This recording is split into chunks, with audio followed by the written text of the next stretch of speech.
All right, welcome. So we've checked out the Termination tapes, we've checked out the other tapes, and now we're checking out the NSA tapes. So this is going to be crazy. This is quite a long one. It's about an hour long almost. So this is going to be a long video. So stay tuned, and I hope you guys enjoy it. I'll link the original down below, and this is straight to it. Oh, if you've got Tubby Joe Schmo over there with a yes. laser pointed at his head, he might have to wait in line a little while. Why is this guy literally Homelander? A lot of people tend to call The Incredibles one of the darkest animated movies of all time. You guys are probably aware of all the video essays on YouTube about The Incredibles, right? The ones delving deep into why it's a subversive masterpiece and secretly one of the darkest animated movies ever made. Now these are all perfectly fine, well-constructed videos, I got no quarrel with them, but something that always confused me is how so many people these days treat The Incredibles being a way darker movie than they remembered as some sort of massive groundbreaking secret when it's like, Rose is getting beat up in the alleyway. Like, that's crazy. Dude, a guy throws himself off a building at the start of this movie. There's absolutely a ton of darker subtext and lore you can get from the movie, thanks to its frankly incredible world building. But I think a lot of people tend to focus on all the stuff you can get on the surface level because they're now adults and can actually comprehend the dialogue and mature themes the film has always had, which is completely understandable. A lot of people still expect animated movies to be primarily focused on entertaining kids, and The Incredibles is one of the few animated movies they've watched that feels like it was also written with adults in mind. But yeah, The Incredibles has some dark stuff going on, and the scene that's always stuck with me since I was a kid is the scene where Mr. Incredible finds out about Operation Kronos, and we get a look at all of the superheroes that Syndrome had killed in order to train the Omnidroid. Not just because it's a fantastic scene in its own right, heroes that Syndrome had killed. One thing I didn't bring up is like, when you know, like he destroyed the previous version, so did he destroy it and then instantly the next one came? Because I'm assuming that Syndrome had to get the data and then he upgraded it. So how did he get lured to the same island twice, knowing that the first time you got attacked or something? How did he know? How did he get lured back again? Is he stupid? Like, what the heck?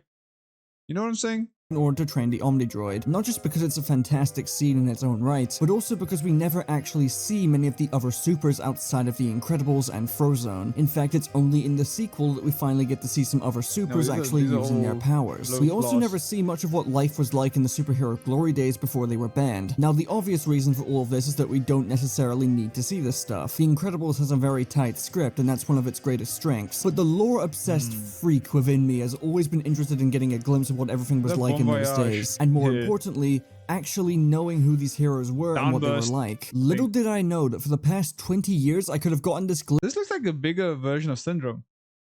That hairstyle reminds me of something. I can't remember what. Shit. At any time I wanted. Recently, I've been seeing discussions about and clips floating around from an incredibly important piece of The Incredibles lore that I genuinely had no idea about, and not many people seem to know much about it either. I'm of course talking about the National Supers Agency tapes that can be found in the extras menu for The Incredibles on DVD, a classified compilation of taped interviews with many of the superheroes in the Incredibles universe, the majority of which were later killed by Syndrome or were already dead, giving us a glimpse into what these people were like, their powers, their personalities, relationships, and their weaknesses, and how these Syndrome was just a human, right? How did he know who was a super and who wasn't? Maybe, I don't know. It's roughly half an hour's worth of optional extra content included on DVD adds so much to the existing Incredibles lore and provides some genuinely interesting and sometimes disturbing insights into what kind of people were behind the masks. I've had this in my possession for about as long as I have been alive, and not once did I ever think to check these out because I've never really been interested in the extras included with DVDs, which I know may sound heretical given just how much cool stuff used to be crammed into these extras menus, but that's just the kind of kid I was. Nowadays, given the frankly depressing state of DVDs, now there's just very little heart or soul put into their presentation or extra content, I would kill to have stuff like this back. It's so cool, especially when you start listening to these tapes and realize they had to get a ton of voice actors to read like 1 to 2 minutes worth of dialogue each for characters that are canonically dead. This was made purely out of love and to add some additional context to an already rock-solid film. Pixar used to be one of the best when it came to extra content included on DVD, and honestly, nowadays, even if they just put these kind of things on Disney Plus, I'd still be happy to get them. But anyway, I wanted to do a proper deep dive into these tapes and discuss all the little details I could get. There is technically a video about these tapes from Thai Records lol, and I mean no offense when I say this, it was basically just a re-upload of the tapes with about 4 minutes worth of additional commentary, and personally I think there's a lot more you can say about these tapes. Here's how this is gonna go. I'm gonna try to play each tape in full and give my commentary and analysis after one of them is finished. I may have to cut some minimum thickness of 1 millimeter. Is that how small Helen can make herself? She can stretch to I'm assuming maximum is 30 meters. That's quite far. minimum of 1 millimeter is how much she can like make herself like a body part of her. She can make 1 millimeter. That is insanely tiny. Damn. I try to play each tape in full and give my commentary and analysis after full agility, very intelligent, indestructibility. Wouldn't being she's technically made of rubber, no? Like Elastigirl. I mean Elastigirl, Mr. Fantastic. So wouldn't she be a bit more not indestructible, but resistant? I don't know. One of them is finished. I may have to cut some of them short if any copyright issues arise, but I've noticed Pixar are pretty lax when it comes to copyright protections on these, so if I do run into any issues, I'll try to play the most important parts for you. In conjunction with the tapes, I will also be providing some lore drops from the Elastigirl prequel book set before the events of Incredibles 1 whenever necessary. This is also a handy piece of lore that not many people know about, and it's also a pretty fun read. I hope this is more of a chill video. This is very different compared to what I usually do on this channel, so please let me know if you enjoyed and found this interesting, and I'll see if I can make some more videos like this one going forward. But first, please allow me to fulfill a contractual obligation. This video is sponsored by Manscaped, the men's grooming brand trusted by over 12 million men worldwide, which statistically speaking is the highest number of men you'll ever see agree on something. Hey bull shavers, has this ever happened? Do we have to talk about the Thrilling Three? Yeah, yes, I was part of that group, and it was well-intentioned, a bit misguided. You know, let's face it, it wasn't really the Thrilling Three. It was really the Thrilling One plus two, in Gazer Bean's mind. It was less than thrilling. Less than thrilling, that's good. Well, let's see, I started out in Arizona and then migrated over to Los Angeles, which was great. I had a great long run there. A lot of work to be done. A lot of superheroes see Los Angeles as kind of a launching ground, and to be honest with you, I didn't have a lot of places to launch to from there. The solar-powered thing, you know, it's good for the environment, but it's not so good for me. It limits my ability, it limits my work hours. It makes me look like an idiot if something happens at night. You know, really, it's really hard when it's nighttime for me, because I'm a rather social person. I like to dance. I like to go out to dinner, and if something horrible happens, my power's not going on because the sun's not out, and so it can be frustrating at times. So I assume she's not where she's like able to absorb and like keep some, like a battery. She absorbs something and is able to use it at, unlike when it's no sun but at a weaker state. She's just basically completely human without sunlight. That is pathetic. But then another question is, if the sun is out but she's inside with no sun on her, does she still have her powers? Bro, her powers strong, but man, does she have a major weakness. Unless evil breaks out at a tanning salon, I'm done for. One thing you'll immediately notice about these tapes is the fact that every hero's weakness is either written down or said out loud by the hero being interviewed. You'll also remember that in the movie, Syndrome had spent a good while killing off these exact supers one by one, and to do that he would have had to have access to some sort of classified files to know about their secret identities and locations. Hunting down this many heroes who are not only in hiding but are protected by a small branch of the government is no small feat, and I personally believe that Syndrome somehow gained access to these files, which gave him all the information he needed. And I don't think it would have been that difficult for him to obtain these files given his career as an arms dealer, and he likely had a good relationship with any government or agency buying from him. Then there's also the fact that Mirage does most of the scouting and spy work for him, as seen when she's tailing Bob and Lucius at the start of the movie, and when she successfully sneaks into Insuricare to spy on Bob and deliver the message to him when he's not looking. This would also be a good reason for why these tapes were even made or thrown into the DVD as a bonus, giving us a look at all of the files Syndrome had on supers in order to kill them off one by one and train the Omnidroid. As you likely saw in the files Syndrome had. It's worth noting that the menu that contains these tapes resembles Syndrome's computer, which,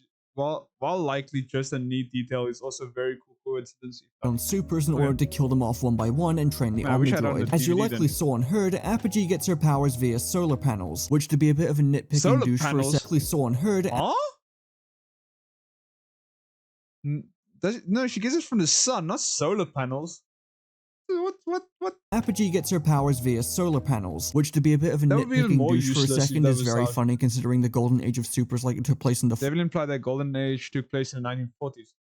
Oh, I did not notice that long ago. Damn. 40s, supers were likely banned in 1947, and commercially viable solar panels weren't really a thing until 1954. Hey, look, we're overthinking The Incredibles here. I can be a history nerd if I want to. And she makes it very clear that she's next to useless at night. It can be rightfully assumed that Syndrome took advantage of this by having the Omnidroid attack her either at night or in an enclosed space with no light source. We also learn that she was part of the superhero group called the Thrilling Free, that consisted of her, Gazer Beam, and the Flange. We'll learn later on that superhero groups weren't that uncommon back in the day, but that they tended to fizzle out and disband due to friction between members, which may have added to the growing public resentment towards supers, given how the disbanding of these groups tarnished the national symbol of patriotism, which is something you probably don't want to do in a recently post-World War II America. Hey, moving on to Blaze-Stone. Actually, I don't know this person. I am very independent. I don't need helicopters. I don't need airplanes. I can heat the air underneath me and lift right up, and I don't have equipment. The flames come straight out of me. What a waste. Some superheroes have equipment, and I think that's just a waste. You have to maintain it all the time. I just have my super suit, and that's about it. I like my independence. You know, the NSA knows that I'm very independent, and, you know, a team, you know, surrounding, you know, they do look after me, and which is good and everything. You know, they always have to keep an eye on me. I mean, I don't know why. I mean, I only light a couple of things on fire that I shouldn't light on fire. I mean, it's not my fault. I mean, it is very hard to, you know, keep everything under wraps. Sometimes my temper, you know, I can get a little bit hot-headed, but not much. I mean, when I think about things that kind of anger me just a little bit, you know, then boom, you know, the building lights on fire, and then next thing you know it, the hills light on fire, and okay, and then Frozone has to come along and you know, cool everything down, and then I have to be grateful and say, oh, thank you, Frozone, I really appreciate it. But, you know, he's really annoying. He thinks he's all that, and I do enjoy being independent. You know, they recognize that, and I love my powers. And, you know, I don't have to carry any equipment on me, and I really enjoy that. Could you say that again? Wait, what? Do you want me to say the whole thing again? I thought it was perfectly clear. You want me to go back again, the whole thing? I don't understand. Oh. Okay. So, I am so sorry. I know what the problem is. I keep on forgetting which dimension I'm in.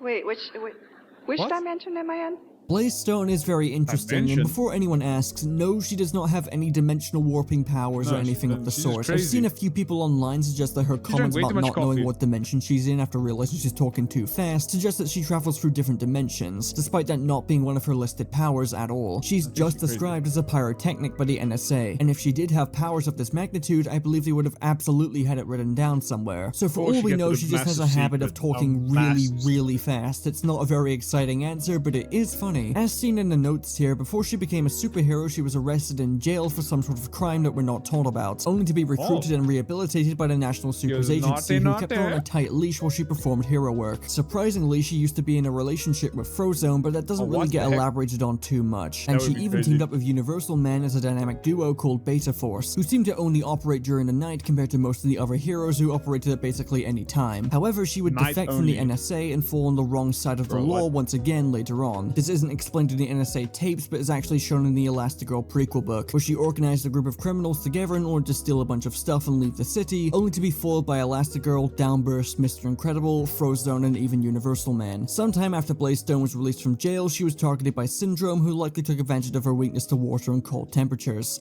Makes sense. That is also quite a weakness, because if it rains, how weak would she be? My powers are atomic density manipulation. Why do you sound like a nerd? My powers are atomic density manipulation. Ability to reshape matter. Say you have a cut or a boo-boo on your arm. He's a big baby. You know, I can probably do something about that. Okay. This guy is a man-child. Bro said a boo-boo. Reshaping organics limited to healing small wounds. That's kind of crap. I can't believe bro said boo-boo. Oh shit, I moved the wrong thing.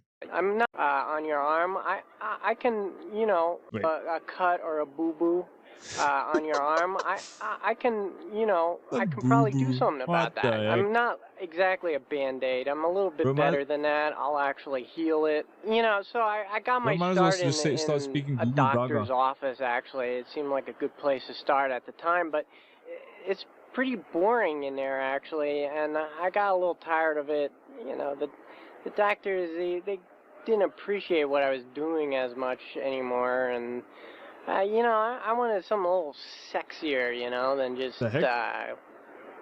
cleaning up. This guy goes from saying boo-boo to saying I want something sexier. What? Bro evolved from a man-child to man. So I thought I would cleaning up wounds. So I thought I would try this whole superhero thing, see how that went for me. Currently, I'm focusing in on trying to reshape different materials into bicycles. It's sort of a hobby I'm starting to gain some acceptance within the superhero community. This guy I've gone is an to introvert. conferences and He lived stuff, in his mother's and basement. you know, at first I started in the back of the room, just sort of as an onlooker. Now I have my own, you know, I have a table I get to sit at now. Some heroes talk to me. You know, especially if they want a bicycle. Downburst seems fairly chill, honestly. He doesn't seem like the No, strongest hero ever, but his introvert. atomic He's a manipulation powers seem fairly neat. By the time this interview was recorded, it didn't seem like he got very far of making them super useful, given his healing capabilities were only limited to small wounds, which in all fairness does seem pretty handy in battle. The Elastigirl prequel book, however, did show that he had gotten more effective of healing, and his atom generation abilities also led to him creating the original Elasticycle for Elastigirl. A lot of Downburst's lore seems to be closely tied to Elastigirl, honestly. Despite not being the strongest hero ever, he shockingly did manage to beat the second version of the Omnidroid, which a lot of people would look over because the Kronos Unveiled scene in The Incredibles cuts away on the second version killing Blazestone, and then cuts back to Downburst being killed by the third version. Downburst doesn't seem to have any real serious weaknesses listed on here, so it's likely the Omnidroid just beat him through sheer brute force after learning all his moves in the first fight. Also, as a side note, can we talk about just how incredible the voice acting is in these tapes? Without exaggeration, this is some of the most natural and realistic sounding voice work I've ever heard. It really does feel like these characters are having casual, down-to-earth conversations, and it really sells how interesting these are to listen to, and also how kinda eerie this all is when you really think about it. 90% of these people are dead, and the realistic voice acting really sells that these were all real people with their own lives. These are so 90% of them are dead. So Helen, Bob, Frozone, they're the only ones alive. Right? Yeah, they're only them three. I'm pretty sure. Who the heck is this guy? What the heck? Not just one-off cartoon characters created for the express purpose of being killed off screen. A lot of thought was put into all of their powers, designs, and personalities. It makes Syndrome superhero genocide feel so much more tragic, and listening to these classified government recordings of them in their prime is oddly creepy. It's so weird though. That is very weird. Being a superhero, one of the first things you gotta do is figure out what you want the people to call you. Hero, hold on. This guy sounds like he's in politics. Doesn't he? He sounds like he could be like a mayor or something. Being a superhero, one of the first things you gotta do is figure out what you want the people to call you. You know, I started out, well, let's go with the power. But, you know, forehead ray disintegration guy, that was too long. I couldn't do that every time I went out to save someone. You know, walk up to a supervillain, it's like, you know, stop, it's forehead ray disintegration man, and by then he's already turned tail and run. So one day I'm having lunch in the local diner, and I'm really desperate. I haven't thought of a name yet, so I'm just looking around. It's like Forkman didn't work. How about Spoon Dude? Banana cream pie throwing man, black and white TV guy, menu mensch. Oh, that didn't work. The napkin dispenser guy. I didn't really want that name. But I see the placemat. You know, it's Ralph's Diner, and thinking maybe Diner Guy. But no, like if my name's Diner Guy, it's like I'm only protecting the diner. When people come in, I defend the diner. And awkward. I didn't want to restrict myself to that. Keep thinking, Diner Guy. It actually fit together. I thought it had a good ring to it. So I started saying it to myself. It was like dynamite and dynamo and dynamic and dinosaur. They all sort of meant big and powerful. They pronounce the same, but they don't think all all those words. They really sounded dynamic, which you put them together and you get me. Dynaguy is the first hero. Okay, his power, he had to be within 5 meters. So I assume the Omnidroid is able to at least stretch more than 5 meters with his arm. So that's why this guy died. He did not have range on his side whatsoever. He was cooked from the start. Poor bastard. Although his ability was quite strong, disintegration. So maybe even though the core team, he could have destroyed the arm, freed himself, maybe got under it, and then freaking eat it upwards. But I don't know. We listened to who was already long like, dead. Me. Like, his intelligence isn't that high, so maybe he didn't think that far. Oh well. Dynaguy is the first hero we listen to who was already long dead by the time supers were banned in the first movie, being one of the many victims of cape-related suit malfunctions. Dynaguy, he had a great look. Oh, the cape and the boots. No capes. There isn't a whole lot we can get from Dynaguy other than he shot disintegration rays from his forehead and he was the original member of the Thrilling Three, only to be replaced by Gazer Beam after he died. It's also written down that the NSA managed to recover his ion propulsion gauntlets and considered reassigning them to another hero after his death. Bro's getting replaced. Elastigirl. Hey, Helen. When you're a female superhero, getting clothes that don't wear out after a couple of wearings. I mean, after one good fight, I don't want to look like a housefrau. Like I'm wearing a burlap sack. So, yeah, I've spent so much money. The crazy thing is, I'm going to go back so we can continue, but the crazy thing about Helen, or Elastigirl, back in her glory days, she was so much more unhinged. She didn't, as we see in the movie, she's more, obviously because she's a mother and whatnot, she's calmed down, but yeah, she doesn't really care about what she says. She just goes with her mind. Whatever her mind thinks of, she's going to say it. It's crazy. Her agility being maxed out, I think she might be the only one with maxed out agility. I'm not sure. Oh, wait, actually, Bob might also be maxed out agility. Her intelligence is insane, though. Like I'm wearing a burlap sack. So, yeah, I've spent so much money. I've been broke trying to put together a good wardrobe for work. And that's just when is this problem going to be solved for me? I can't wait for the day when somebody can put together a good line of action wear. You know, action wear that will be form-fitting, that will recover after a couple of good days of work, that can really function and has style. Okay, look. If I do a couple of good moves, hold on. A heartbreaker. If I do a couple of moves like, I'm sorry. Well, if I do a couple of moves like this. Oh, it is slowly zooming in. I'm sorry. Like that. I mean, look at the underarms. My armpits are like practically down to my knees. This is like very, very unattractive. It's like bagging out around my hips. Yeah, and it was looking... you say very unattractive, but it says you're magically pursued by many top supers. Lies. Also, she might have been a little bit of a more on the fiery side back in her glory days. She's a bit hot-tempered, even though she's elastic. You know what I mean? I was looking nice before, and now it's maybe I'm as big as a house in this thing. Hey! Well? Is there somebody out there? I mean, is there any, like, good wardrobe designer? I might know someone who could do it. Help! I'm looking for a little help here, okay? Name's Edna Mode. She is a bit tough to deal with, and she won't come cheap. You know what? I got a good question. How come the NSA, the National Supers Association, isn't paying for my action wear, huh? Just remember to save your receipts. That's I what don't the think NSA you guys want me playing for any other team, do you? Even though we're all very familiar with Elastigirl by this point, there's still some cool points of interest here. She was offered to lead a new superhero team called Heroes Incorporated and denied the offer, and was often romantically pursued by a lot of supers and kept shooting them down, preferring her freedom and independence. This further adds to the juxtaposition shown with her and Mr. Incredible during the opening interview of The Incredibles, how Bob wants to settle down and raise a family, whereas Helen is still constantly thinking about hero work, and how that once is they got something married... that was brought up, I think, in the previous one, where Helen just wanted to do hero stuff, Bob wanted to settle down, but now, as they're in the second movie where they're older, they have doing normal jobs because supers were banned.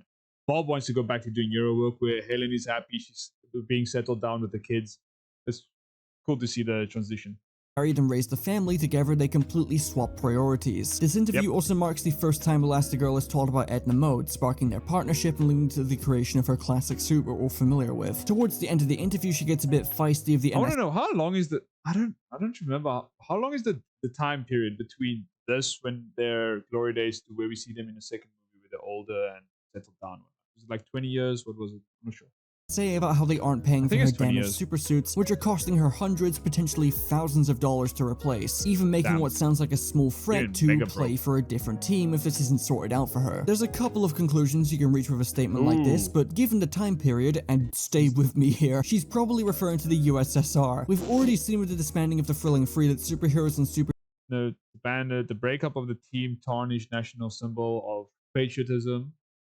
Omit numbers in team names, calls attention to membership hero groups were closely tied to the image of American patriotism, and given the Cold War technically commenced in the mid-1940s and before supers were banned, that gives this little threat a lot more weight. Now, I don't think Elastigirl was genuinely going to team up with the USSR if her suits weren't paid for, but I do think she was being cheeky and tried to light a fire under the NSA's ass so she wasn't forced to pay for suits that couldn't withstand her powers. Fair enough. Fair enough. You see, when one is a superhero, there's a certain catalog of expectations that are incorporated with it. Say, the physical appearance. Yes, I stay in shape. Yes. Okay, hold on. Before we continue this, guys. So, I want to talk about his abilities. So, from what I'm reading here, basically, telepathy, so talking in his mind with other people, and clairvoyance, seeing through objects, I assume, and he's able to see a bit into the future. That is it. Mind reading animals, especially squirrels. Weakness, mind reading animals. What the heck? So this guy, all he could do was see a bit into the future and do telepathy and clairvoyance. That is not that. Well, maybe the power scale for maybe seeing into the future is really good, but all these stats are so bad. Instead of telling you, he's mad smart, especially being able to see in the future. That is really good. That are incorporated with it, say, the physical appearance. Yes, I stay in shape. Higher, yes, maybe I have agility the or colorful outfit that goes along with it. But you see, what is inside? The perception, the sensitivity. He speaks like is. He sounds like a professor. Inside the perception, the sensitivity, the foresight, and the psychic awareness are what is important and what makes us different. What makes us transcend mere I feel like I'm in a lecture hall right now. Yes, I can mix it up. Oh, I can fight with the rest of them. I can knock 3 people through walls if I have to. But why do that when through the process of the mind, you can avert conflict before it happens? I can make you perceive that I'm beating you up without even touching you with rapier intellect. Quite frankly, there are a lot of things that come along with being a superhero, the whacking, the battering, that I find quite unpleasant. And frankly, it's the germs. They're everywhere, and they're so small. He's a germaphobe. Oh no! Blood and bits of bone and tooth. There's a lot of supervillains. Being a germaphobe as a hero is the dumbest thing. Because literally anything. Because if you say now you have to save a person from falling out the window, you're gonna rock up there in like cleaning clothes. You don't want to be touching nobody. Frankly, they're not clean people. They don't take care of their hygiene. I mean, you punch a mouth and who knows what's on you after that. If cleanliness is next to godliness, then ungodliness is dirty. I can deal with a messy psyche, but I cannot deal with a messy bathroom. I mean, why can't people just clean up once in a while and wipe a sink or I agree though. Hair? Don't they see it? Don't they see the scum building up? I mean, it is just a nightmare. Very much a germaphobe. You walk into someone's bathroom and they have not touched it in months. With scrubbing. Are we out of time? Everseer has a funny voice and I like him. Being part of one of the few successful superhero groups in this universe, the Fantasmics, something I've noticed about a decent number of heroes in these tapes is that some of them really aren't that strong. Downburst and Everseer seem to fill more supportive roles than actually engaging in the crime fighting themselves, with Everseer specifically relying on telepathy to avoid unnecessary violence. He's a tactician. He's making the game plans. Like saying, okay, this is going to be the plan. Okay, keep me on intercoms. I'll tell you what's going to happen. Year. Something like that. Organize the Fantasmics and coordinate an attack. I can't imagine he fared very well against. So, like, if you can see in the future, he must have known about this coming up. Oh, damn. They're doing a 3.2. Oof. He must have known about this somehow. Maybe just let it happen. Like, oh, I'm done. The Omnidroid definitely wouldn't have lasted long, especially since he was facing it alone without the rest of his team. Actually, I didn't actually realize this before, but look how this screen is actually huge. Look how tiny Bob is. Look how massive this is. Yo, imagine watching a movie on that. Damn, you have to literally, if something happens here, it's gonna take you 2 minutes just to get to this side to see what's happening over here.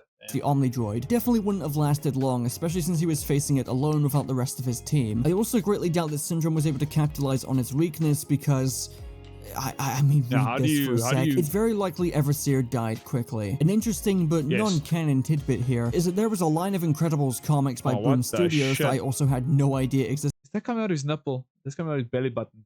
Or is that his little willy? What the? This is the thing, but only with hands. Oh my word. You have a toothpick and then you have a giant thing. You need to get your shit fixed. Until recently. And what the heck was that? Wait a second. Line of Incredibles comics by Boom. What is this? Where are your plans at?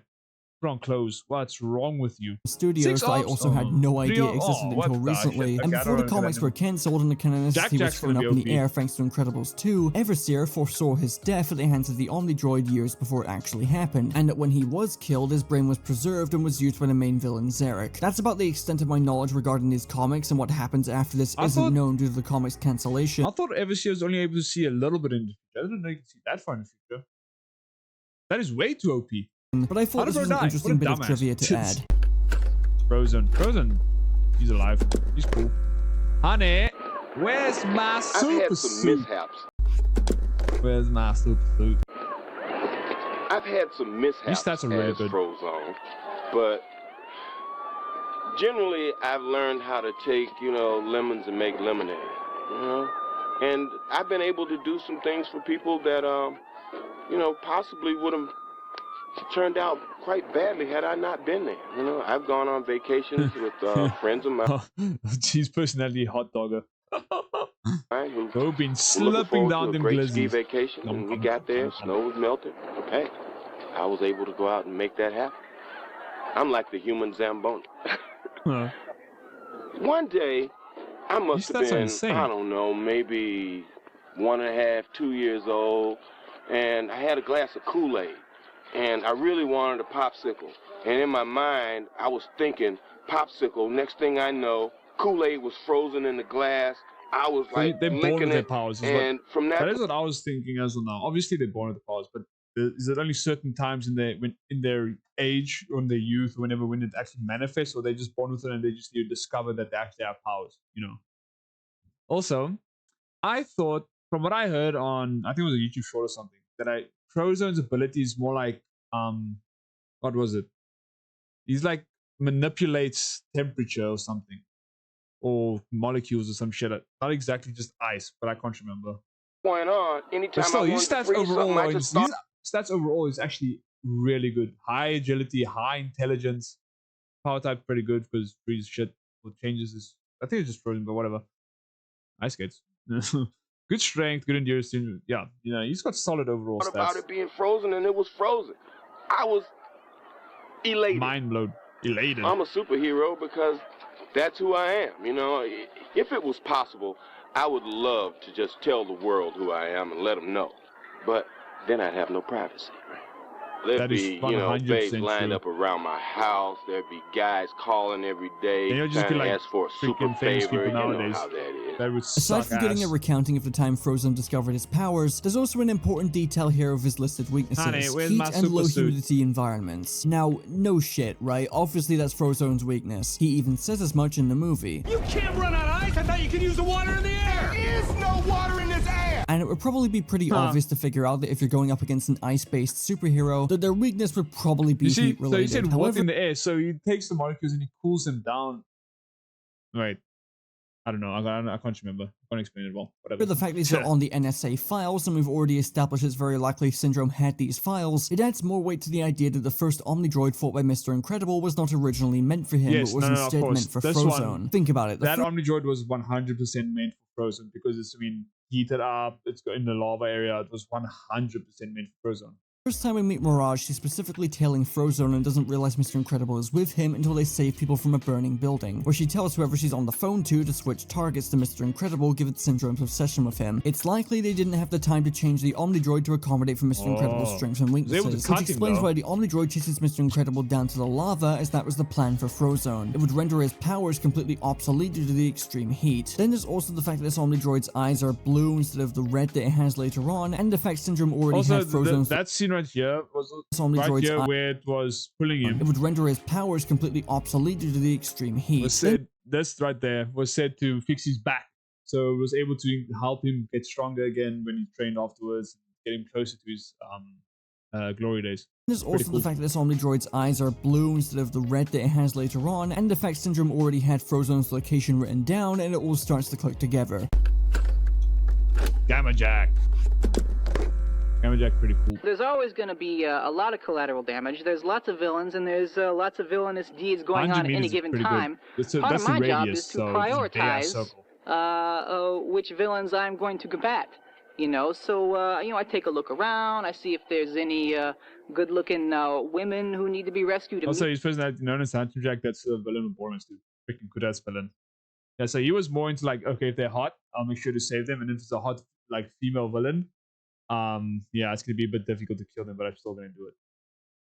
So he was more, yeah, he was more into the hot ones, making sure they're good. Work my way down the list. Like, you know, if you've got Tubby Joe Schmo over there with a laser pointed at his head, and he might have to wait in line a little while. Yep. Yeah, I've fought my fair share of villains, and they all have their own unique challenges. You know, they got their zombie monkeys and their giant laser robots and their super aquatic ninja pygmies.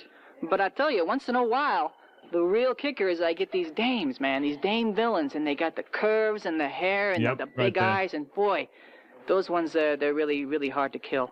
You know, especially the ones that they come up and, you know, and they're looking at you and you're looking at them and you feel that simpatico, you know, like she's digging you and you're digging her, digging you, and boy, you really got to take a jog around the block real quick and, you know, sort of get your concentration back, compose yourself, because, you know, you can't get distracted by these sort of thoughts when you're going up against a super villain. That's one of the hard parts of the jobs, you know, when you come across a dame who's really something to look at, and you just got to let her have it because she's a villain.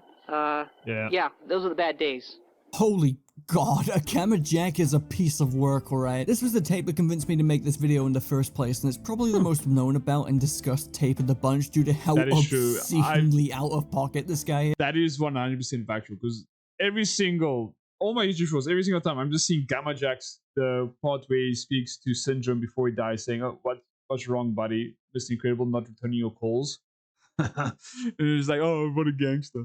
Firstly, let's talk about Jack's powers real quick. Controlled radiation bursts, from focused burns to complete disintegration. I really want to know how Jack even... If his indestructibility was a bit higher, maybe halfway, that's a lot higher from what it is. Maybe he could have survived 2 versions. Again, like, I don't remember what his intelligence was, but how do you get attracted, like, brought back to the island a second time after what happened the first time? You know what I'm talking about? And you know that, like, when you see Dash in the second movie running in that big open area on the island, that's thought to be made by Gamma Jack when he did his nuclear explosion before he died.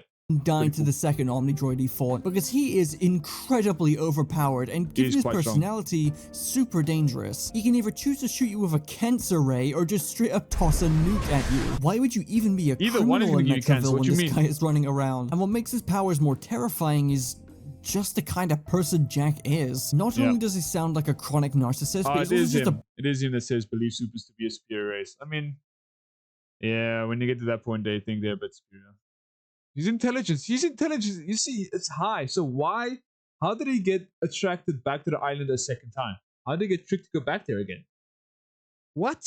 That makes zero sense to me. What a dumbass. Bad person in general. Choosing to prioritize women he finds most attractive in a dangerous scenario and then working down the list. Looking down at anyone he finds unattractive and saving them last. The NSA files also describe him as a super supremacist, believing that supers are a superior race, and that he's frequently prone to tyrannical and megalomaniacal impulses. Couple this with the fact that he gets so down bad horny when encountering a female supervillain, and nonchalantly describes his frustration and difficulty with having to kill them, and the fact that unlike every other hero in these tapes, he is incredibly open about the fact that he just straight up kills people. I think we got a textbook psychopath in our hands here. I wasn't kidding with that jab at the start of the video. Gamma Jack is the closest thing the Incredibles universe has to Homelander. He scares the NSA so bad they have him under close A-level monitoring. There was a legitimate risk that this guy could have become a supervillain later down the line. I mean, Christ, his original name was Handsome Jack. I mean, you know what I'm gonna say. I'm honestly shocked it took Mr. Incredible saving a guy from killing himself and injuring a bunch of people in a train accident for the public to officially turn against heroes, when you had people like Gamma Jack running around giving people cancer and likely leaving hundreds of people to die just because he's a massive horn dog. Any so-called superhero who describes civilian casualties as collateral damage is a massive red flag. And honestly, as bad as this might sound,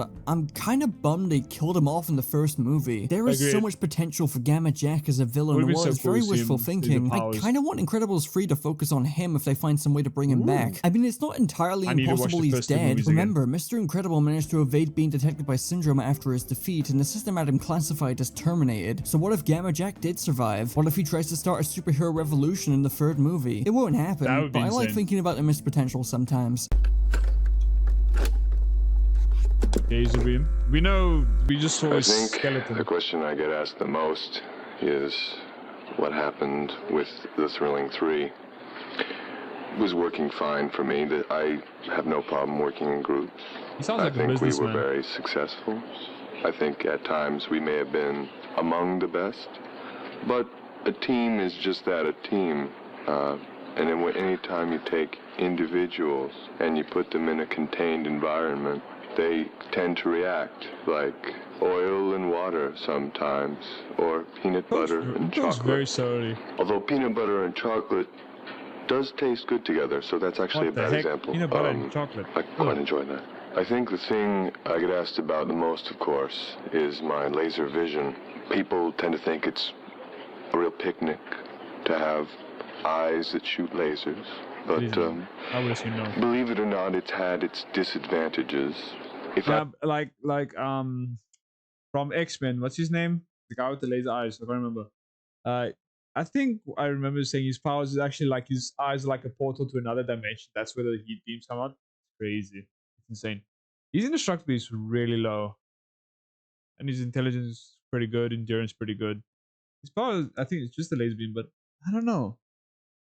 Yeah, the point they got just laser eyes. You can't do anything else other than laser eyes. So it's just, what else can he do when he's like caught and his eyes are closed? So his head is held, he's looking up. What else can he do? I look at anything too intensely, it tends to burst into flames, which can be a real pickle in a relationship scenario. When you're conversing with somebody, a normal person would be able to look them square in the eye. I avert my gaze, which is often interpreted as disinterest, or rather daft or stupid, but it makes which sense. Otherwise, couldn't be farther from the truth. I'm a man of culture, a man of passion, and I would say a man of humor, which is not widely known. On the outside, I appear calm and cool, perhaps even collected, but on the inside, I'm guffawing away on the steamship of hilarity. I'm not sure if that made very much sense. No. Firstly, no. I didn't expect Gazerbeam's voice to be that deep, my goodness. And secondly, yeah, Gazerbeam's kinda dull. He seems like a super nice guy and everything, but the NSA writing down that he has no sense of humor is probably the funniest thing in these tapes. It's interesting to hear him talk about the Thrilling 3 in comparison to Apogee though. Apogee seemed to be very frustrated with the fact Gazerbeam seemed to take the spotlight after he replaced Dynaguy, and how they weren't much of a team at all after Dynaguy died. You throw in the fact that Apogee's powers made her useless during the night, and the possibility that the Flange was losing his powers over time, and it becomes clear they just didn't work well together and led to the team disbanding. Gazerbeam, on the other hand, was completely unaware anything was wrong, not due to ego or denial or anything, but because he just isn't great with people. This can also be seen in the file for the Fantasmic, since Gazerbeam actually used to be a member of the team, but left due to him and Everseer not seeing eye to eye. I find all of these details about his obviously not. Everseer's eyes are always closed. Obviously they didn't see eye to eye. And he couldn't look him in the eye, like, you're gonna chop your head off. Gazerbeam gonna kill everybody if you looked him in the eye. Character fascinating, especially because in the movie, thing is though, unlike the guy from the X-Men, is he able to control it though? I assume so. He's able to control it, but maybe he has like bursts where it just comes out randomly. Where the guy from X-Men, as soon as he opens his eyes, it's just constant beam. We don't really know much about Gazerbeam other than he used to be friends with Bob, advocated for the restored legality of superheroes after they were outlawed, and was probably the most important player in Syndrome's downfall when he carved a password to the computer on the wall. Honestly, the more I learn about Gazerbeam, the more upset I get about his death. Incredibles 2 had a deleted memorial service scene for him that also provided a decent backstory for him, how he was encouraged to be a superhero by Mr. Incredible, Frozone, and Gamma Jack, what the fuck are you hanging around him for? And how he really struggled to integrate back into civilian life, given he was already a societal outcast and struggled with fitting in. It makes his death specifically pretty heartbreaking. Yeah. He was good buddies with Bob and Helen, I think. Hey, how you doing? I'm hypershock. So I have seismic wave generation, which is the ability to create earthquake-like disruptions in the ground and stop the bad guys with my dual seismic amplification hammers, and one on each hand. No, I did not buy them at the hardware store, haha. Fly around with my vector thrust fusion rocket rucksack getting from place to place, and my powers are ineffectual and non-solid materials, but if I can get a 6.0 on the Richter scale, I can generally stop whoever's out there, and... we gotta talk about this. You sound so fed up. Hang on. Hey, Irv. Hey. Where's Irv? Coffee. Yes, hello. I need some coffee. Very nice. No, I don't want tea. I want he's coffee. very authoritative. Put some aspirin in it or something. How about coffee made from aspirin? You know, you people, you just don't do your homework. And look at this. Oh, he's very authoritative. He's very bossy. Cheap. Spend a little He wants to be in control all the time. Have a super in Damn. here, okay? And you, who are you? You know, I could be out solving crime. I think he's wise like this because I think it's because he's a heavy drinker and he got anger issues. I think that's what it is. I think that's him. At the very least, we're solving this hangover. Ow! Yep, hangover. Yep.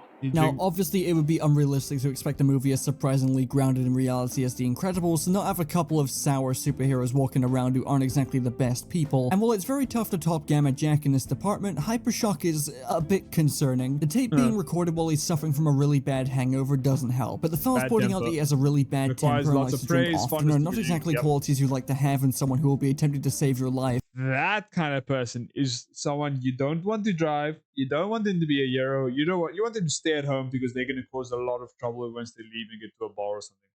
Not fit to be a hero at that point. He should just, yes. Given the number of casualties Gamma Jack has more than likely caused and the number of people he's refused to save, I don't think it's out of the question to suggest that Hypershock may have been drunk on the job at many points, and I wouldn't be surprised if anyone being saved by Hypershock found themselves a little uncomfortable due to his explosive temper. Little that we know is that his thruster pack is fueled by freaking alcohol.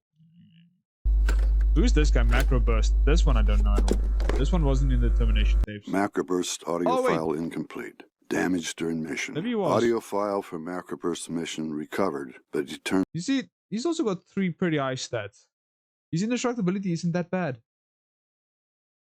You got a tiny weird nose. What is abilities? High velocity wind generation. Oh, so he's wind powers. He's a freaking avatar. Airborne through wind, propulsion weakness, claustrophobic. Oh. The heck, man. Get better about it. Incomplete by technically you claustrophobic if you're like lying under a duvet. Your head's not covered, but it's technically claustrophobic. If you cover your head, you're gonna feel freaking like shit. NSA Division feel like Delta. you are. Macroburst is the first interview to be completely missing, and something about hearing all of the previous interviews in full and suddenly being hit with Macroburst audio file incomplete. Damaged during mission. Makes this entire thing much eerier. Wait, I don't really know how to describe it. As for I talk over there like a dumbass. That actually is very interesting. Damage during mission, I think it said. Was this then recorded during that when he was on the island? Maybe that is interesting to think. Burst themselves are described as oddly androgynous, and their gender was rather ambiguous. Not even the NSA could determine if they were male, female, or NB. Not much is known about them besides the fact that they were the first hero to destroy an Omnidroid, but would inevitably fall victim to the second version. I don't know. Audio file from Metaman found missing. Assume. Bro, you had no respect. Bro just got like 5 minutes and he's gone. Damn, Metaman. He was quite strong. Holy. Yeah, so 3 things here. Pretty good agility. He's freaking dumbass. Being really... So he's basically like a Superman, but Timu version. But he doesn't have the indestructibility like he does. That is very bad. And he's dumb. So he's basically Superman. Maybe he's Aquaman. He's able to communicate with aquatic animals. Maybe he's Aquaman. And Superman. But he just not got indestructibility. If he had this, he would have been chilling. If he was like maybe here. He would have been crazy chilling. Deeply committed to Euro work. Okay, so he was very much like Euro man. Confiscated during surprise attack by Baron von Ruthless. Metaman's file is also missing, but there's actually a decent amount here. For one thing, Metaman was also shown as one of the many heroes who died due to a cape mouth. Wait. I want to point something out.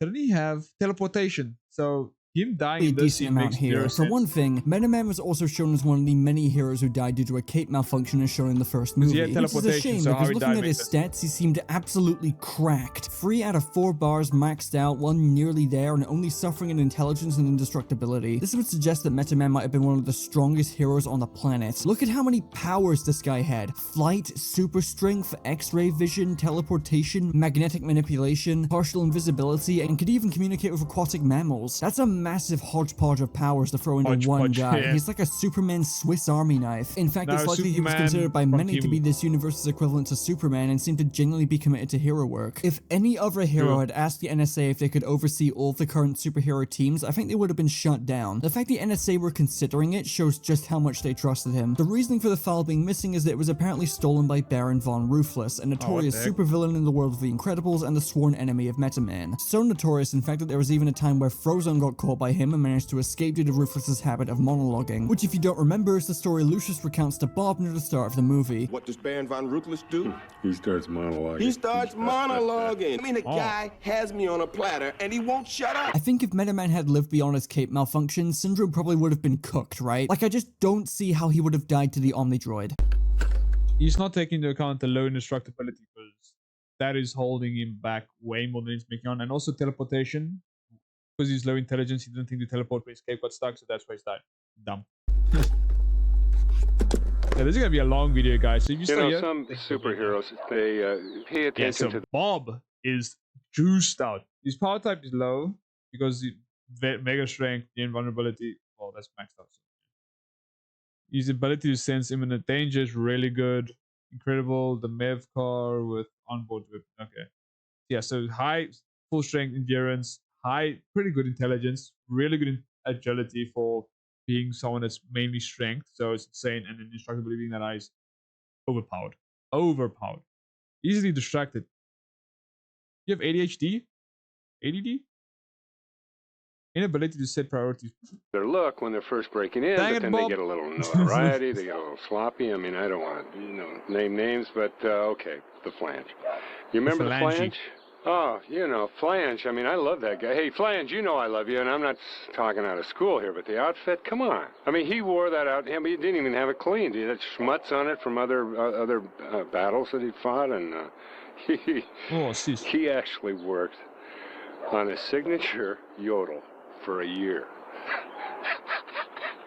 Oh, that laugh. A superhero yodel. If you can grasp that, I mean. Yeah, I'd see him occasionally. We'd be at the same catastrophe. And he would come up to me, hey, Mr. I. I've been working on it. What do you think? Ooh,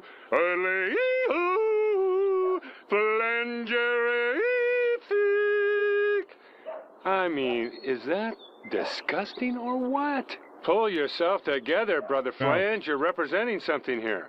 Talking down so bad. It was embarrassing. It was a waste of time. And quite frankly, it was denigrating to the profession. Kids cannot look up to a yodeler.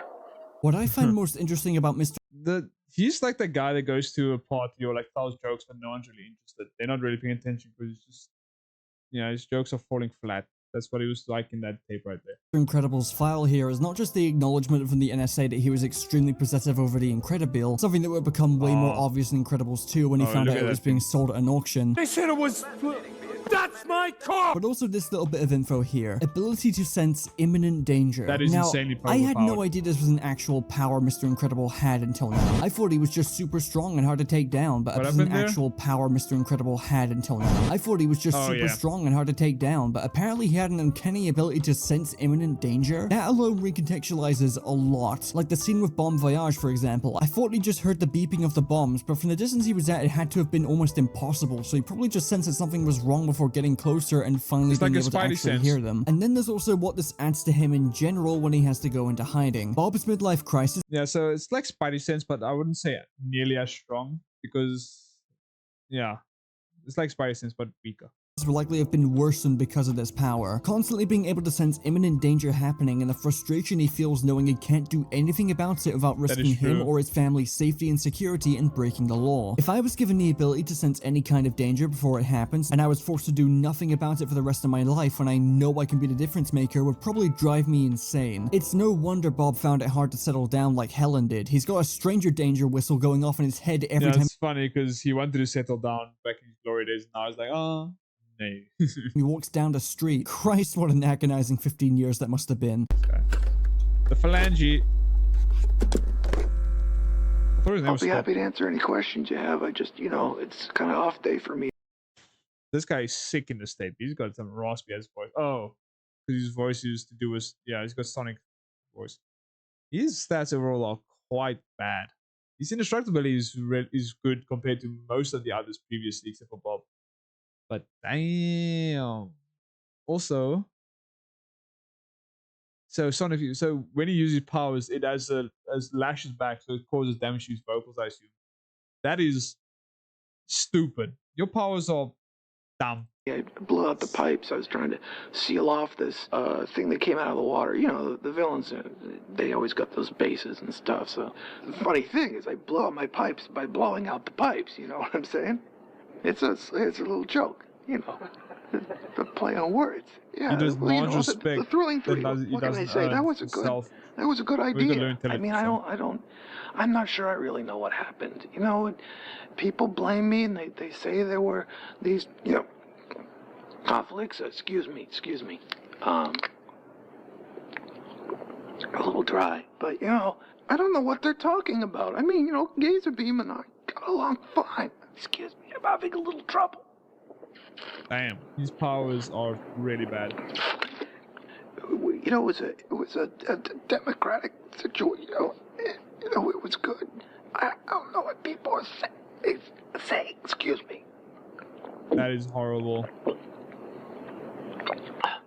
If you have a power and it causes that much, I don't know if damage or just problems for your vocal cords just from using it, and it caused him, I don't know if it caused him to lose it, but it caused him to lose it over time. Yeah, just quit being a hero and don't use your powers, bro. Just don't. There's no point in doing it. It's just gonna freaking end up making you not even have superpowers anymore. I like Gazerbeam. He was a good guy. Excuse me. Bro, that is, oh, I don't like this slurping. Oh.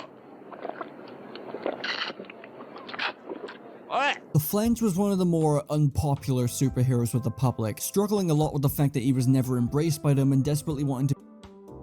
Despite this, he was still a part of the Thrilling Three with Apogee and Gazerbeam, but would eventually leave thinking Gazerbeam was the only one of them actually doing anything and them all not really working well as a team. And he wasn't exactly wrong about that, given Apogee was rendered useless by nightfall, and Flange's voice was regularly getting blown out due to his powers and him being hit with laryngitis, which made him pretty much useless at every time of day. Gazerbeam was the only one of them who could consistently fight crime at every hour of the day, and I think Apogee and Flange both resented that in a way, unaffectionately calling the group Gazerbeam's gang before disbanding it. Flange would later die to the second version of the Omnidroid, either due to his damaged vocal cords or from Syndrome capitalizing on his weakness to sonic feedback.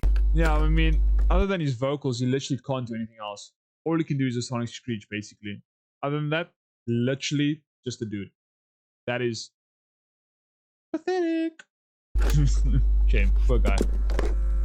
He just wanted respect. Audio file for plasma bolt erased inadvertently due to plasma bolt's Audio file for plasma bolt erased inadvertently due to plasma bolt's electromagnetic aura. Scheduled to re-record. Despite Plasma Bolt's file being missing and me not really having much to say about her because of that, it's worth mentioning that she is one of the only heroes featured on these tapes, heroes who died by cape malfunctions notwithstanding, to have not been confirmed dead. This is a tricky one because it's very possible she was also targeted and killed by Syndrome. That's actually pretty well rounded. Everything being mostly like halfway or up.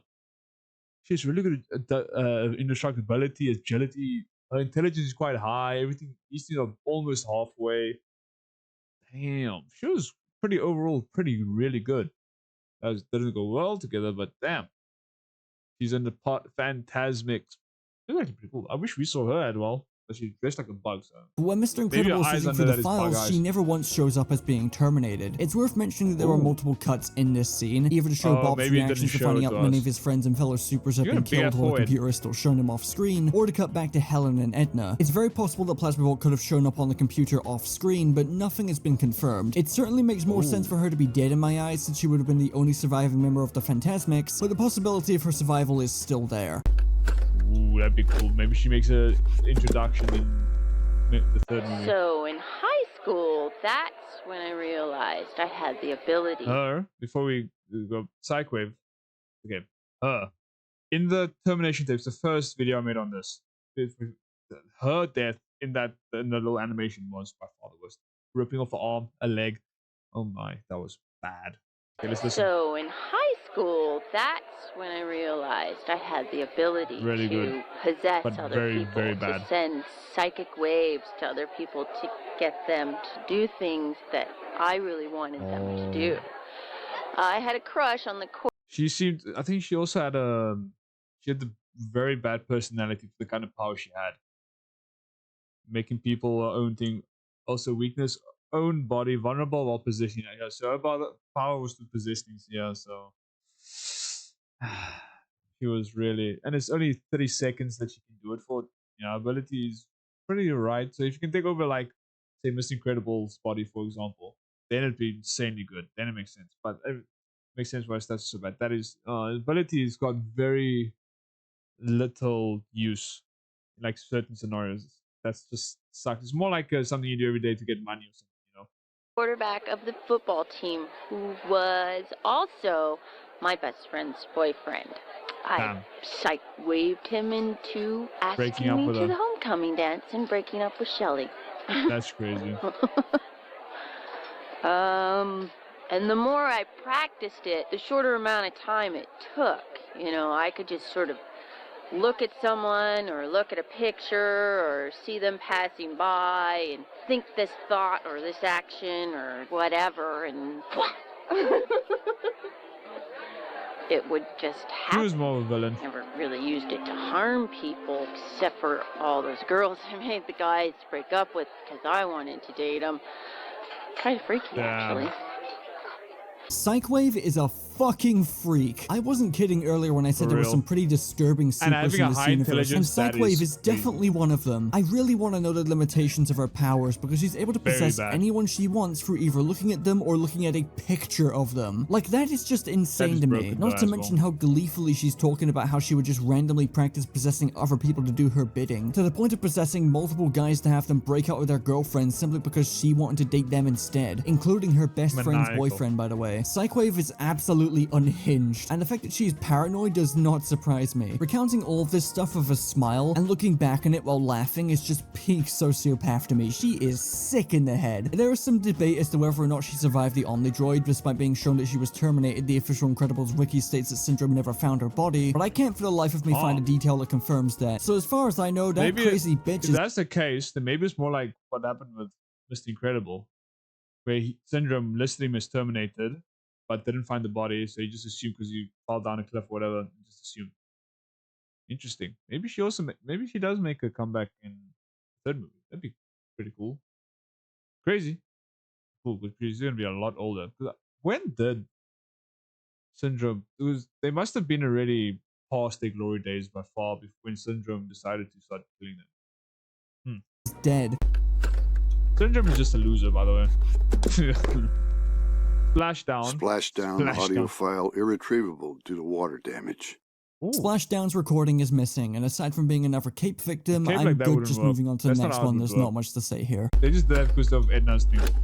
I'm good just moving. They just put the scene because of Edna saying no capes. I don't think that would have worked, because he would have been sucked in anyways. Moving on to the next one. Splashdown's let's have a look at his abilities a little bit though.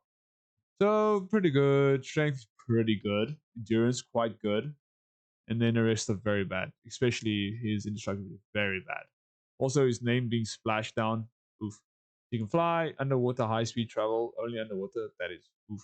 Ability to breathe underwater, whatever. Ability to communicate with underwater life forms, so Aquaman. Must stay intensely hydrated.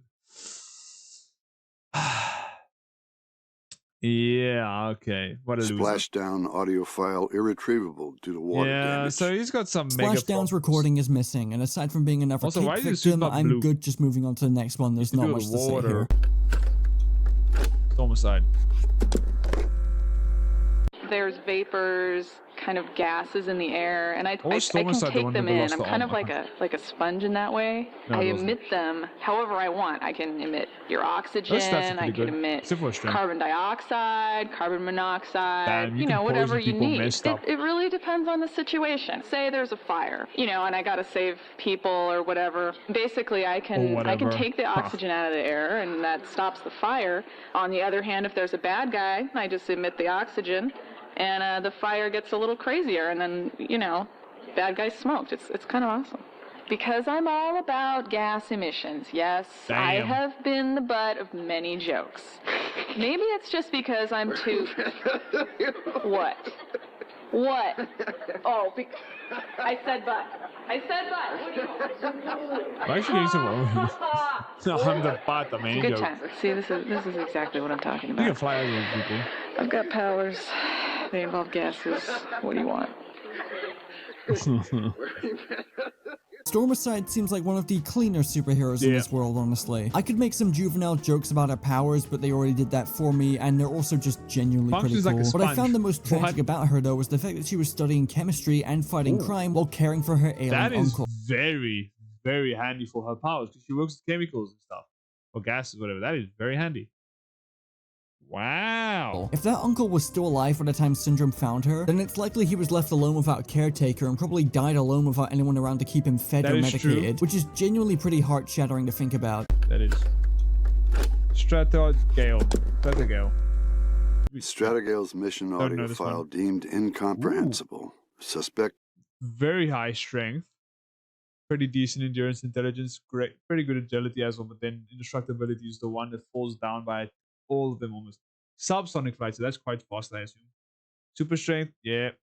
Wait, Miss Incredible had mega strength, so that's crazy. Communicates with birds. Fluent in 6 dialects, 10 species. Weakness, teenager. Oh, she was young, so she wasn't experienced and she couldn't think straight or whatever. Yeah. Either faulty recording equipment or a high level of ambient wind noise. Today I found out that Stratogale was a teenager. You know, the character in The Incredibles that got caught by her cape and sucked into a jet turbine. Literally shredded to death. Yeah, she was just a teenager apparently, which...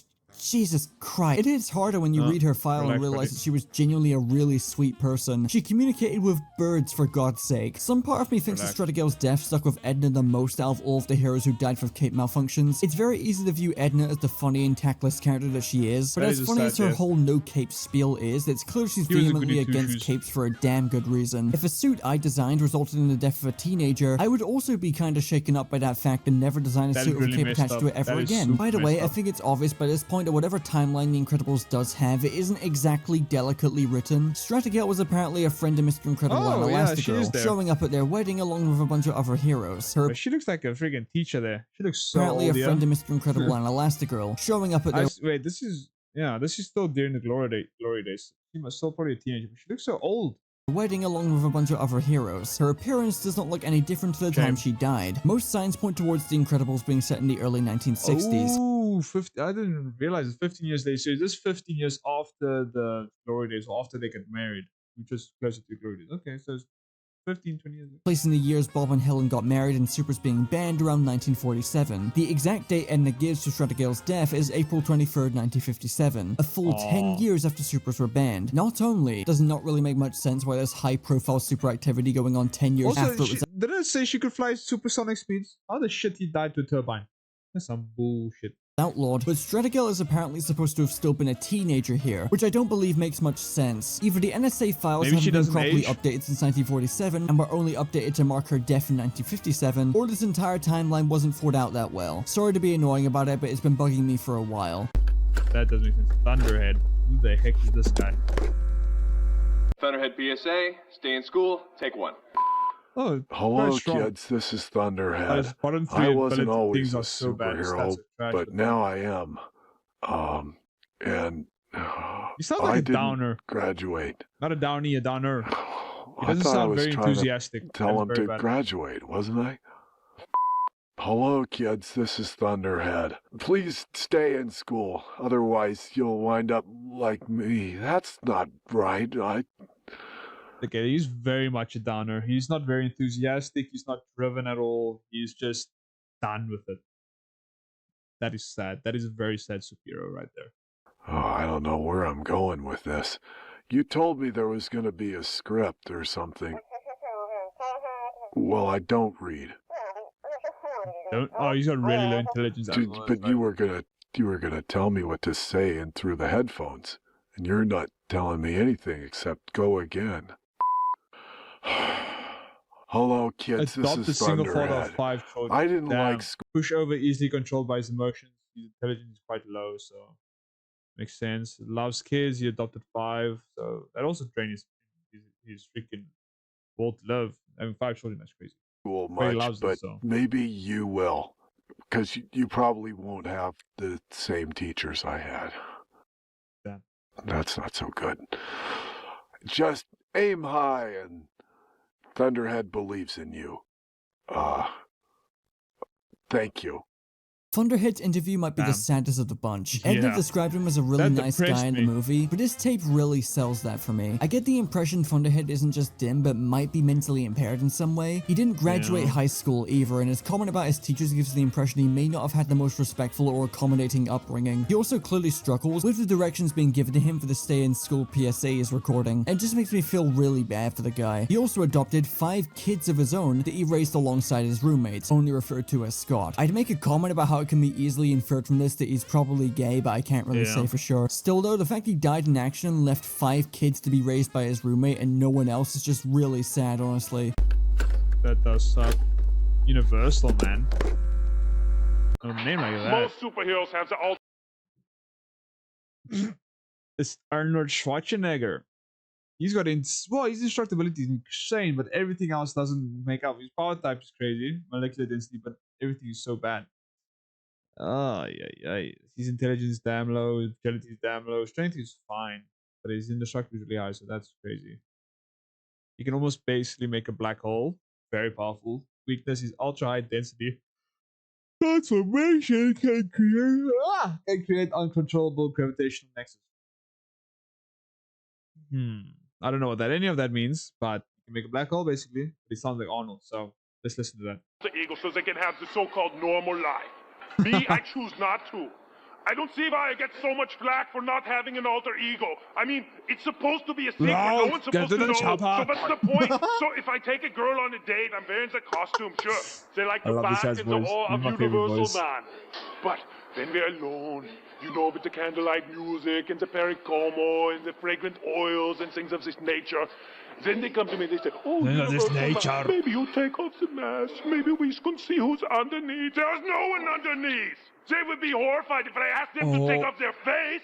This is what low self-esteem, unsatisfied in secret life identity life. What? So I think he was the one that never took off the suit. I think he was fully engrossed in the superhero lifestyle. He didn't like his normal self. That is sad and crazy. Universal Man wears. This is me. Other than being indestructible because of my high density, I am just like you. Yeah, identity is indestructible. And that's when the breakup starts, with the late-night recriminations and the slamming of the doors and the shattering bottles and the things of this nature and the redistribution of the assets and the it's not me, it's you, it's not you, it's me. But in Universal Man's experience, it's always you. Universal Man is just really funny to listen to. He's incredibly 100%. Unstable, but I don't get the same level of disgust I get from hearing him speak like I do with Gamma Jack and Psychwave. I'd say he's far more redeemable at least. It's clear he has incredibly low self-esteem, being one of the few superheroes to not have a secret identity whatsoever. What I want to know is how the hell he died to the first Omnidroid. He was the first superhero targeted by Syndrome and the very first hero to die to the Omnidroid, despite his powers being absolutely cracked. He may not be the strongest hero ever, but he's nigh on indestructible and can increase his molecular density to make him even tougher to take down and even stronger to boot. So not to mention he can alter his personal... It's because his intelligence is that low. So, yeah. That's why. Density to make him even tougher to take down and even stronger to boot. Not to mention he can alter his personal density all the way to the level of a literal black hole, and if he did this, the entire world would just end. By all accounts, he should be one of the few characters in this world who is practically invincible, and yet he still died to the first Omnidroid. Fucking how? I get that he's clearly not intelligent, being like a couple points above Thunderhead in that regard, but he had to have been caught off guard and killed immediately, right? I just can't imagine a scenario where he could see the very first Omnidroid coming and still die somehow. Sorry, that's Universal the thing also Man, that does make sense, because that is a crazy thing to think. Syndrome made a thing, the first version of the Omnidroid going after him. He's basically indestructible, similar to Bob or Mr. Incredible, or maybe even more, and he was able to be killed by it. So why was later versions not able to do the same? Because I assumed he just took the original version and just bolted upon it to counteract that superhero, but he did, unless he took away the previous versions and just made a version that's only for that superhero. He didn't add the strong thing for indestructibility or whatever. So that's just things like Bob could have died to the first, not died to the first one, but could have counteracting maybe a little bit. I don't know. Powers are cool and your voice is funny, but you are the biggest fraud in this universe by a long shot. Funny voice. The heck's going on? And those were all the tapes available on the Incredibles DVD. I hope this was an yeah, this was really cool. I like seeing now at least we're getting all of them except for like the most horrific ones. And I know this was a longer video. I apologize for that. This was a really long video. So if you made it to here, I appreciate you. Thank you for being here. But anyways, if you guys enjoyed, leave a like, subscribe, and I'll see you guys in the next one. Peace.